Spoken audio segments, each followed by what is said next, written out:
Alors on parle tous de l'intelligence artificielle, des ordinateurs, vous savez ces voix qui vous accompagnent, que ce soit sur le quai de la SNCF par exemple. Quai 3, il est... Voilà, c'est toujours très compliqué. Ou alors quand on appelait il y a quelques années, la nouvelle génération ne le sait pas, pour l'heure. Vous savez, au 4e stop, il sera exactement 7h23 minutes. Là, c'est terminé. La voix bizarre, c'est terminé, Anissé. Oui, c'est fini les voix de robots monocordes qui n'ont aucune expression. Écoutez, c'est un message en anglais, mais celui-ci, écoutez bien, il est 100% généré par ordinateur. United Airlines 563 from Los Angeles to New Orleans has landed.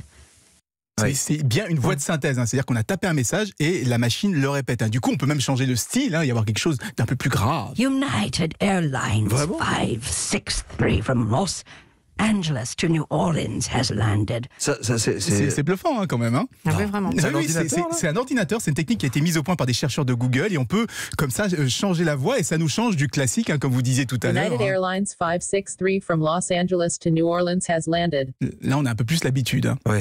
Ouais. C'est de la recherche ou ce sont des voix qu'on pourrait utiliser? Alors ça va pas tarder, notamment sur les vidéos sous-titrées qu'on voit beaucoup en ce moment sur Internet. Ceux qui les publient, ils ont rarement les moyens d'embaucher un acteur pour faire la voix. Eh bien la start-up Wellsaid va bientôt leur proposer d'ajouter une voix synthétique qui est quasiment impossible à distinguer d'une voix humaine. Mais on pense surtout aux livres audio qui vont pouvoir être générés automatiquement avec des vraies belles intonations.